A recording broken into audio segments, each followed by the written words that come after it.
go. Charming is Medina, very, very good Medina, sweet Medina, sweet Medina, sweet Medina, very lovely, sweet Medina, sweet Medina, sweet Medina, very lovely, sweet Medina, sweet Medina, sweet Medina, very lovely.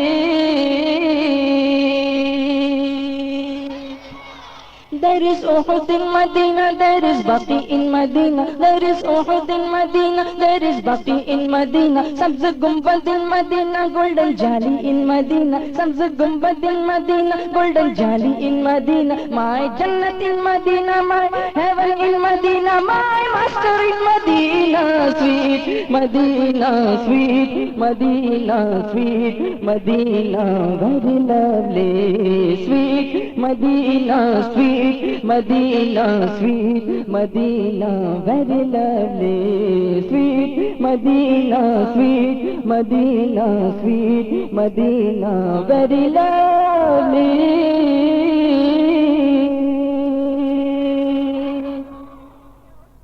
We will be forgiven by Muhammad. We will be forgiven by Muhammad, and everyone wishes to die in Medina, sweet Medina, sweet Medina, sweet Medina, very lovely, sweet Medina, sweet Medina, sweet Medina, very lovely, sweet Medina, sweet Medina, sweet Medina, very lovely.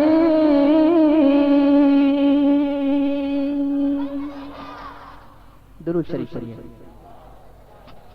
اللہ رب محمد صلی اللہ علیہ وسلم نحن عباد محمد صلی اللہ علیہ وسلم مولایا صلی وسلم دائما ابدا على حبیبک خیر الخلق كلهم یا رب بالمصطفى بلغ مقاصدنا واغفر لنا ما مضى یا واسع الكرم مولایا صلی وسلم دائما ابدا على حبیبک خیر الخلق كلهم. شمع رسالت کے پروانوں، بڑی خوشی کی بات ہے کہ آپ اتنی محبت کے ساتھ سرکار دو عالم صلی اللہ علیہ وسلم کی بارگاہ میں ہدیہ عنایت پیش کر رہے ہیں. کاش ہماری زندگی کی ہر ہر سانس پر مصطفیٰ کی نعت لکھی جائے. دمے واپسی تک تیرے گیت گاؤں. اب میرے لیے خاص دعا کیجیے کہ نعت ہی پڑھتے پڑھتے دنیا سے جاؤں.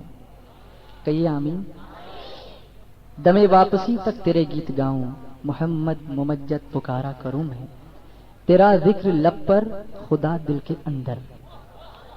کہہ دو ذرا تڑپ کر. بار بار مجھے کہنے کی بات مت لاؤ، آپ کہتے جاؤ.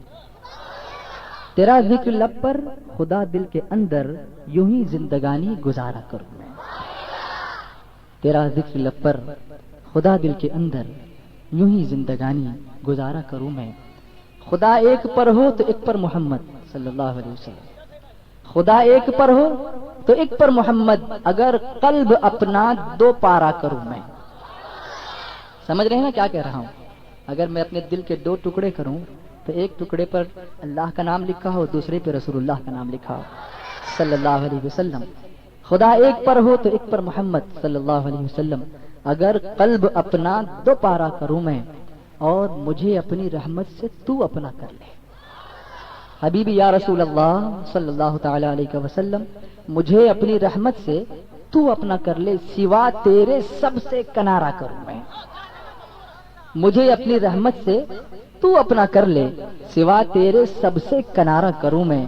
اور میرا دین و ایمان فرشتے جو پوچھیں. قبر کا منظر ہے، 3 سوال ہو رہے ہیں. مر ربو کا ہو چکا ہے، ماں دینو کا بھی ہو چکا ہے، اور حضور کی جلوہ آوری ہے، تشریف آوری ہے. فرشتہ پوچھ رہا ہے ما کنت تقول فی حق هذا الرجل، میرا دین و ایمان فرشتے جو پوچھیں تمہاری ہی جانب اشارہ کروں میں.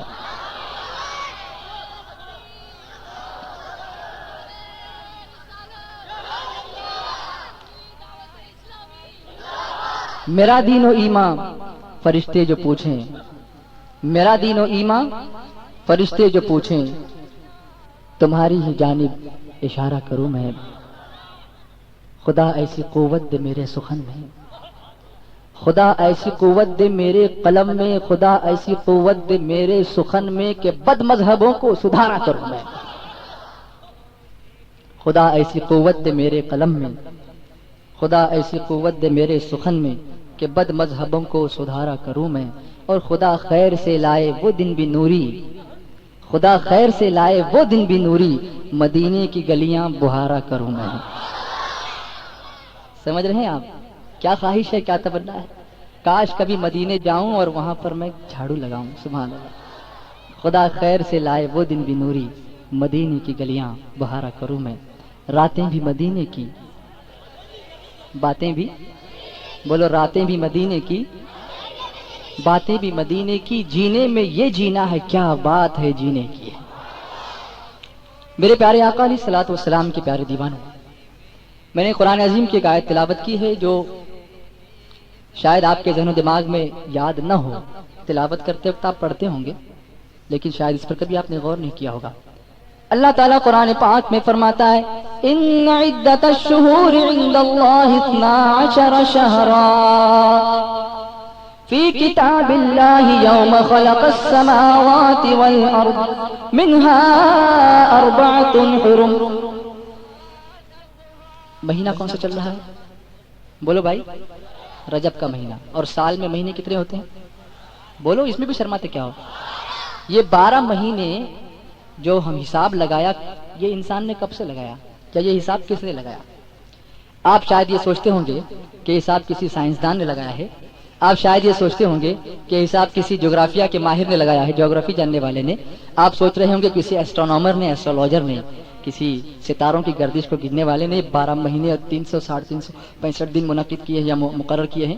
لیکن مسلمان تو نہیں جانتا، تیرے پاس ایک ایسی کتاب ہے جس میں ہر چیز کا بیان ہے۔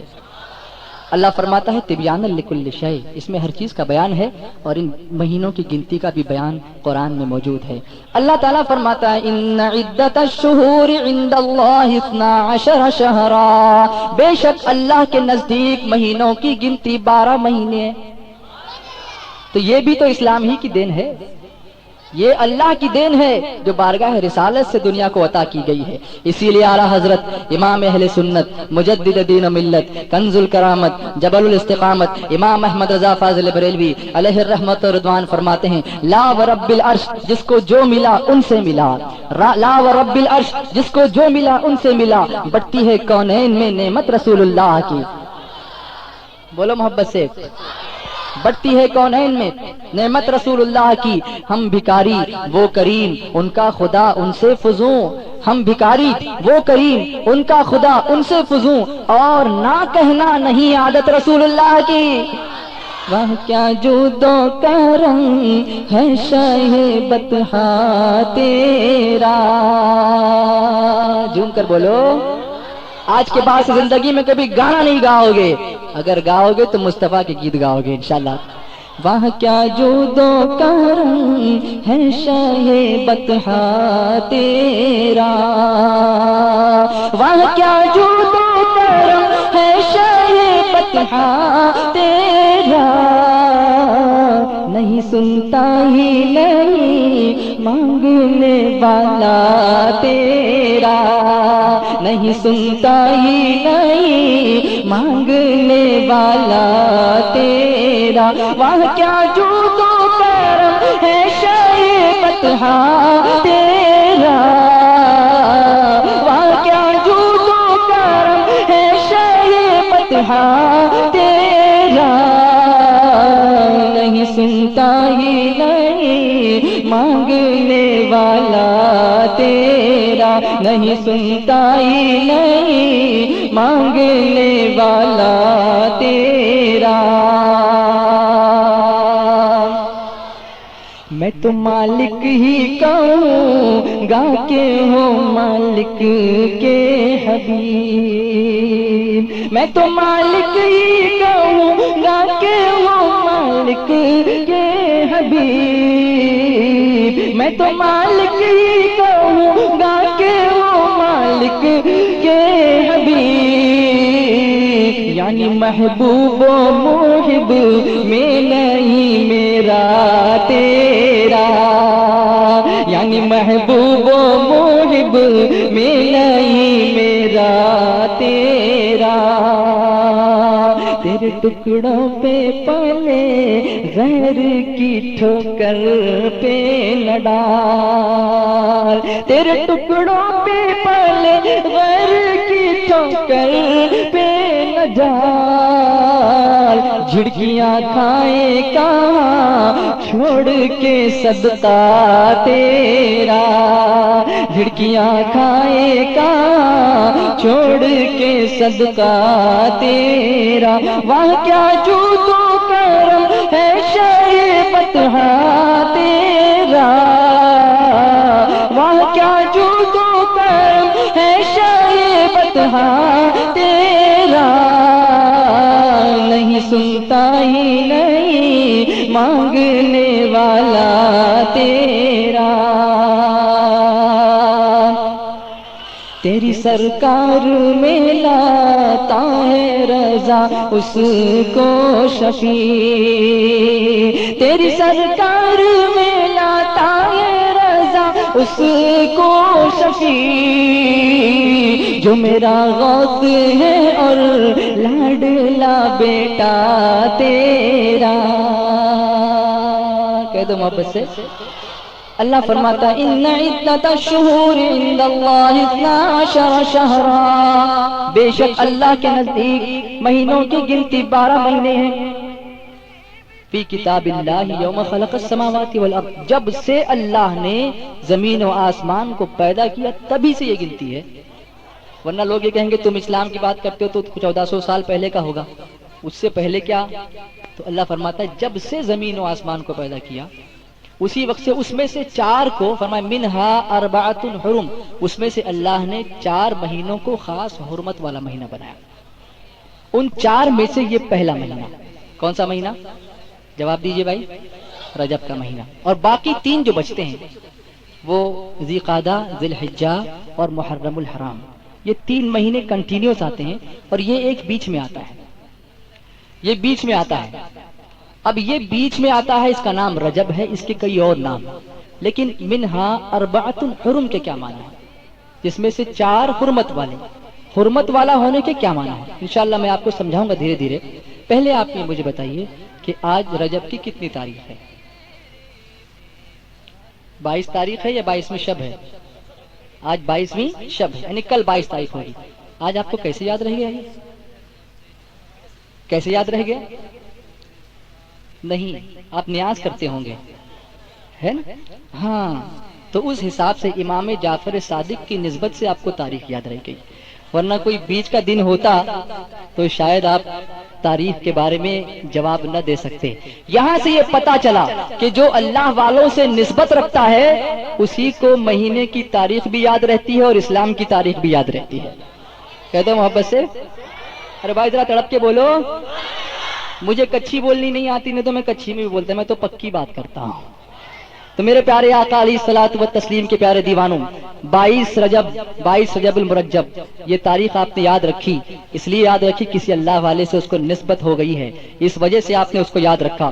لیکن میرے پیارے آقا علیہ الصلوۃ والتسلیم کے پیارے دیوانوں، جن کی یاد میں آپ نیاز کرتے ہیں، جانتے ہو ان کا مرتبہ اور مقام کتنا بلند ہے، آج رجب کے مہینے کی فضیلت بتاتے بتاتے اس عظیم الشان ہستی کی فضیلت بھی میں آپ کو بتا دوں۔ ہمارے امام اعظم امام ابو حنیفہ حضرت نعمان ابن ثابت رضی اللہ تعالیٰ عنہ، ان سے کسی نے ایک مرتبہ پوچھا تھا کہ امام اعظم ذرا یہ بتائیے آپ کی عمر شریف کتنی ہے؟ How old are you? آپ کی عمر کتنی ہے؟ 60 کے قریب عمر رہی ہوگی، 50 کی رہی ہوگی، جتنی بھی رہی ہوگی، لیکن امام اعظم سے جب سوال کیا گیا تو آپ نے فرمایا اے سوال کرنے والے، میری عمر صرف 2 سال کی ہے۔ کتنے سال کی؟ 2 سال کی۔ پوچھنے والا حیران رہ گیا، حضور میں مذاق نہیں کر رہا ہوں، آپ اتنی بڑی ہستی ہیں اور فرماتے ہیں کہ میں صرف 2 ہی سال کا ہوں، آخر اس کی کیا وجہ ہے؟ ارشاد فرماتے ہیں کہ سننے والے پوچھنے والے سن لے، میری عمر کے وہ 2 سال جو میں نے حضرت امام جعفر صادق رضی اللہ تعالیٰ عنہ کی خدمت میں علم حاصل کرنے میں گزارے ہیں، اسی کو میں اپنی عمر سمجھتا ہوں، باقی دنوں کو میں اپنی عمر سمجھتا ہی نہیں ہوں۔ آپ غور کیجئے کہ اللہ والے علم کو کتنی اہمیت دیا کرتے تھے۔ علم کو کس قدر آپ جو ہے ترجیح دیا کرتے تھے اور علم ہی سے اپنی زندگی کا رشتہ جوڑا کرتے تھے. اسی لیے آج ہم خوش نصیب ہیں کہ اس بھرے میدان میں ایک اللہ کے ولی کی رحمت کے سائے میں اللہ کی رحمت کا ذکر کر رہے ہیں, رحمت عالم صلی اللہ علیہ وسلم کا ذکر کر رہے ہیں, اور کچھ سیکھنے کی کوشش کر رہے ہیں, کچھ اپنے اندر چینجز لانے کی کوشش کر رہے ہیں, کچھ تبدیلیاں پیدا کرنے کی کوشش کر رہے ہیں. وہ تبدیلیاں جو ہمیں دنیا کی رانائیوں سے اور دنیا کی کشش سے دور کر کے مدینے سے قریب کر دیں, مدینے والے آقا سے قریب کر دیں. اور جو مدینے والے آقا سے قریب ہو گیا وہ اللہ کی رحمت سے قریب ہو گیا, وہ اللہ سے قریب ہو گیا. آج اللہ کے حبیب رحمت عالم صلی اللہ علیہ وسلم کا ایک فرمان میں آپ کو بتاؤں. میرے آقا علیہ الصلوۃ والسلام فرماتے ہیں کہ رات میں ایک گھڑی ایک لمحہ علم دین کا سیکھنا اور سکھانا ساری رات کی عبادت سے بہتر ہے. اگر آپ نے ایک چیز بھی یہاں پر سیکھ لی تو ساری رات کی عبادت سے بہتر آپ کو اللہ تبارک و تعالیٰ ثواب عطا فرمائے گا, ساری رات کی عبادت سے بہتر اس رات کا صلہ عطا فرمائے گا. اور میرے پیارے آقا علیہ الصلوۃ والتسلیم کے پیارے دیوانوں, خاص طور سے رجب المرجب کے مہینے میں, کہ جس مہینے کو اللہ کے پیارے حبیب علیہ الصلوۃ والسلام فرماتے ہیں کہ رجب اللہ کا مہینہ ہے. بولو رجب کس کا مہینہ؟ اللہ کے پیارے حبیب علیہ الصلوۃ والسلام فرماتے ہیں رجب شہر اللہ, رجب اللہ کا مہینہ ہے. اور سرکار علیہ الصلوۃ والسلام فرماتے ہیں کہ شعبان میرا مہینہ ہے. شعبان کس کا مہینہ؟ حضور صلی اللہ علیہ وسلم کا. اور میرے آقا علیہ الصلوۃ والسلام فرماتے ہیں کہ رمضان میری امت کا مہینہ ہے. کہہ دو تڑپ کر, رجب کس کا؟ بولا زور سے بولو, آپ ساتھ دو گے تو مزہ آئے گا. بولو زور سے بولو, رجب کس کا مہینہ؟ شعبان کس کا مہینہ؟ رسول اللہ کا. رمضان کس کا مہینہ؟ امت رسول اللہ کا مہینہ. لیکن بات سمجھ میں نہیں آئی, تھوڑی سمجھ میں آئی تھوڑی نہیں آئی, کہ یہ رجب اللہ کا مہینہ تو باقی مہینے کس کے؟ سبھی اللہ ہی کے تو ہیں. پھر اس کے لیے خاص کیوں حضور علیہ الصلوۃ والسلام نے فرمایا رجب شہر اللہ, رجب اللہ کا مہینہ ہے؟ تو یاد رکھو, جب بھی کسی چیز کی اہمیت بتانی ہوتی ہے, کسی چیز کی کا امپورٹنس بتانا ہوتا ہے, امپورٹنٹ جو چیز ہوتی ہے تو اس کو خاص طور سے مینشن کیا جاتا ہے. جیسے میں آپ کو بتاؤں, نماز کتنے وقت کی فرض ہے ہم پر؟ زور سے بولو. سب پڑھتے ہیں؟ آواز کم ہو گئی. سب فرض سب کو معلوم ہے کتنے وقت کی ہے؟ سب پڑھتے ہیں؟ کم ہو گئی پھر سے آواز.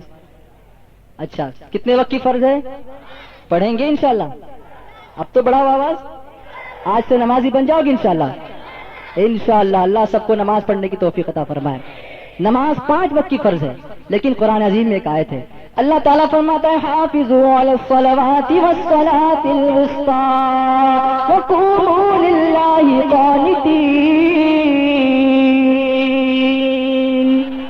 قرآن پڑھو تو کیا لطف آئے گا, سبحان اللہ. قرآن کو سمجھو تو کیا لطف آئے گا, سبحان اللہ. حافظوا علی الصلوات, اپنی نمازوں کی حفاظت کرو. والصلاۃ الوسطی, خاص طور سے بیچ والی نماز کی, یعنی عصر کی نماز کی. کون سی نماز کی خاص طور سے فرمایا؟ کیوں ایسا فرمایا؟ آپ کو معلوم ہے عصر کا وقت کب کا ہوتا ہے؟ شام 5 بجے 6 بجے. اور ایسے ٹائم پر بزنس ذرا زور میں ہوتا ہے.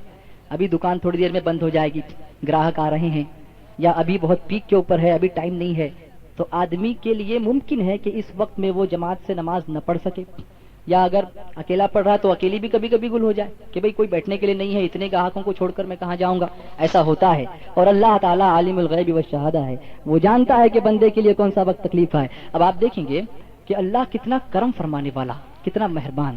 آج جشن معراج مصطفیٰ منا رہے ہیں, تو ظاہر سی بات ہے کہ اس تحفے کی بات تو ضرور کروں گا جو معراج میں میرے آقا کو اللہ نے عطا فرمایا. وہ تحفہ کوئی اور نہیں, وہ نماز کا تحفہ ہے. بولو محبت سے اور پیار سے بولو. آپ دیکھیں گے فجر میں رکعتیں ہیں صرف 4. کتنی؟ 4. 2 سنت 2 فرض. ظہر میں کتنی ہے؟ 12 ہے نا, تھوڑی زیادہ ہے. عصر میں کتنی ہے؟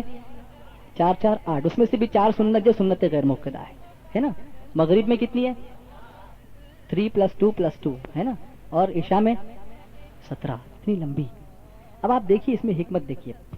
فجر کی نماز کے وقت آدمی نیند کے غلبے میں ہوتا ہے, تو اس وقت فجر کی نماز فرض تو کی, لیکن اتنی رکھی کہ جلدی سے پڑھ لیں. اگر کبھی دیر بھی ہو گئی سورج نکلنے سے پہلے پڑھ لیں. یرید اللہ بکم العسر ولا یرید بکم العسر, اللہ تعالیٰ تم پر آسانی چاہتا ہے اور سختی نہیں چاہتا. قرآن پاک میں اللہ نے فرمایا تم پر آسانی چاہتا ہے, تمہارے لیے اس کو آسان کر دیا کہ 2 سنت 2 فرض پڑھ لو اور تمہاری ڈیوٹی ختم. صبح کے لیے اب دوپہر تک کے لیے بے فکر ہو جاؤ, ہے نا. لیکن ظہر کی نماز کے بعد آپ دیکھیں گے سائنس یہ کہتی ہے کہ کھانا کھانے کے بعد تھوڑی سی اگر ہلکی سی پھلکی آپ ورزش کر لیں تو آپ کو ہضمے میں آسانی ہوتی ہے نا. اور نماز سے پہلے کھانا کھانا یہ بھی میرے آقا صلی اللہ علیہ وسلم کی سنت ہے. اکثر حضور نماز سے پہلے ہی کھانا تناول فرمایا کرتے تھے. اب جب ظہر کی نماز آپ پڑھنے کے لیے آئے, کھانا کھا لیا ہے آپ نے, تو 2-4 رکعتیں کچھ زیادہ ہیں تاکہ عبادت کی عبادت ہو جائے, زندگی کا نظام بھی چل جائے. سبحان اللہ. پھر عصر میں 4 فرض رکھی خاص طور سے تاکہ کاروبار کا وقت ہے, زیادہ دیر نہ لگے, بلکہ 4 آپ پڑھ لیتے ہیں, 4 سنت اللہ توفیق دے تو پڑھ لیں. تاکید رکھیں اس کی کہ جو سنت کو جان بوجھ کر نہ چھوڑیں, کیونکہ عصر کی سنت کی فضیلت میں میرے آقا علیہ الصلوۃ والسلام فرماتے ہیں کہ اللہ تعالیٰ اس شخص پر رحم فرمائے جو عصر کی 4 رکعت سنت پڑھتا ہے. سبحان اللہ. تو اس کے باوجود بھی کبھی اگر وقت نہ ہوا, آپ نے 4 فرض ہی پڑھ لی, اپنے کام میں لگ گئے, مغرب کا وقت ہوا, سورج غروب ہونے والا ہے, آپ کو دکان بند کرنی ہے, 1 رکعت اور شارٹ کر دی گئی, 3 رکعت آپ کو جو ہے وہ فرض اور 2 رکعت سنت آپ نے پڑھ لی, اللہ نے توفیق دی, نفل پڑھ لی اور چلے آئے. اب اطمینان کے ساتھ, اب جب رات ہونے والی ہے, رات ہو چکی ہے, صبح کا انتظار کر رہے ہیں, کھانا کھا چکے ہیں, عشاء کی اذان ہوتی ہے, اب اللہ نے بلایا کہ اب تو مطمئن ہے, دن بھر کاروبار ہو چکا ہے, یہ سب کچھ ہوا ہے تو میرے فضل سے ہوا ہے, اور اگر زیادہ تجھ کو اللہ نے جو کچھ بھی دیا ہے اس کا سب سے بہترین طریقہ شکر کرنے کا یہ ہے کہ زیادہ سجدے کر, کثرت سجود سے میری رضا کو حاصل کر, اور پھر اس خیال سے اور بھی کہ ہو سکتا ہے کہ یہ رات تیری زندگی کی آخری رات ہو, صبح کا ستارہ طلوع ہونے سے پہلے تجھے شاید دیکھنا نصیب ہو یا نہ ہو, اس لیے زیادہ سجدے کر لے تاکہ تیرا آخری کام سجدے پر سجدہ ہو, اور جب قبر میں جائے تو رحمت پر رحمت ہو. یرید اللہ بکم اليسر ولا یرید بکم العسر. اللہ فرماتا ہے فإن مع العسر یسرا ان مع العسر یسرا. ہر تکلیف کے ساتھ آسانی ہے, ہر تکلیف کے ساتھ آسانی ہے. یہاں تھوڑی تکلیف اٹھا لو, وہاں آسانی ہو جائے گی انشاءاللہ. عرض کر رہا تھا کہ اللہ تبارک و تعالیٰ نے عصر کی نماز کا ذکر فرمایا, حالانکہ تمام نمازوں کی فرضیت اپنی جگہ بالکل مسلم, لیکن عصر کی نماز میں ممکن ہے کہ تم سے تھوڑی دیری ہو جائے, تھوڑی گڑبڑ ہو جائے, اس لیے اللہ تعالیٰ نے حافظوا علی الصلوات کے ساتھ والصلاۃ الوسطی فرما کر عصر کی نماز کی تاکید زیادہ فرمائی. ایک وجہ اور بھی میں آپ کو بتاؤں, کہہ دو سبحان اللہ, ذرا ہمت سے کہہ دو, اور طاقت سے کہہ دو, اور محبت سے کہہ دو, جنت میں درخت لگانے کو کہہ دو, احد پہاڑ کے برابر نیکیاں لینے کے لیے کہہ دو, اللہ کے رسول کو راضی کرنے کے لیے کہہ دو, اللہ کو راضی کرنے کے لیے کہہ دو, مدینے جانے کا راستہ آسان کرنے کے لیے کہہ دو. اللہ تبارک و تعالیٰ کیوں اس نماز کی تاکید فرما رہا ہے جانتے ہو آپ؟ فجر کی نماز میں اور عصر کی نماز میں فرشتوں کی ڈیوٹی چینج ہوتی ہے. جو فرشتے فجر میں آتے ہیں وہ عصر میں واپس جاتے ہیں, اور جو عصر میں آتے ہیں وہ فجر میں واپس جاتے ہیں. اللہ اکبر. اللہ یہ چاہتا ہے کہ جب تم فجر کی نماز میں حاضر رہو اور فرشتے واپس جائیں تو اللہ کی بارگاہ میں لسٹ میں تمہارا نام پیش کر دیں کہ اے اللہ تیرے اس بندے کو میں نے فجر میں سجدے کی حالت میں دیکھا ہے, اور جب عصر کے فرشتے جائیں تو وہ بھی تمہارا نام اللہ کی بارگاہ میں پیش کر دیں کہ اے اللہ میں نے اس کو عصر کی جماعت سے نماز پڑھتے ہوئے دیکھا ہے. جب دونوں وقت کی ڈیوٹی کے وقت میں تمہارا نام اللہ کی بارگاہ میں پہنچ جائے گا تو پورے دن کی تمہاری حاضری لگ جائے گی. کہہ دو محبت سے. اس کا یہ مطلب نہیں کہ مغرب کی جماعت چھوڑ دو, عشاء کی جماعت چھوڑ دو اور ظہر کی جماعت چھوڑ دو. نہیں, جماعت سے نماز پڑھنے کا ثواب تنہا نماز پڑھنے سے 27 درجے زیادہ ہے. لیکن خاص طور سے اس نماز کی تاکید فرمائی گئی کہ اسی میں 2 نمازوں میں اکثر لوگ سستی کرتے ہیں, عصر میں سستی کرتے ہیں اور فجر میں سستی کرتے ہیں. اب یہ عرض کر رہا تھا کہ جہاں ایسا اندیشہ ہو وہاں پر تاکید فرمائی جاتی ہے. ایک دوسری مثال میں آپ کو دیتا ہوں. اللہ کے ولیوں کے تعلق سے آپ نے یہ آیت ہمیشہ سنی ہے اور ہمیشہ فاتحہ خانی کے اندر آپ پڑھتے رہتے ہیں. اللہ تبارک و تعالیٰ فرماتا ہے الا ان اولیاء اللہ لا خوف علیہم ولا هم يحزنون الذین آمنوا وكانوا يتقون. لفظ الا خبردار, آگاہ ہو جاؤ, سن لو. کیا سن لو؟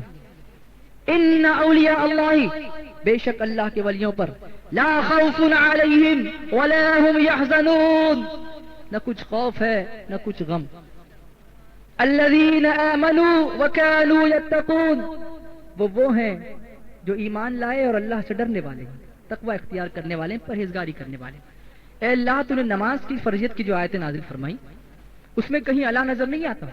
سن لو، خبردار، آگاہ ہو جاؤ، تنبیہ نہیں کی جا رہی.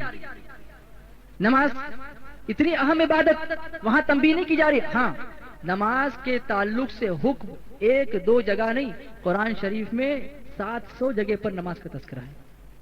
کتنی جگہ پر؟ 700 ٹائمز.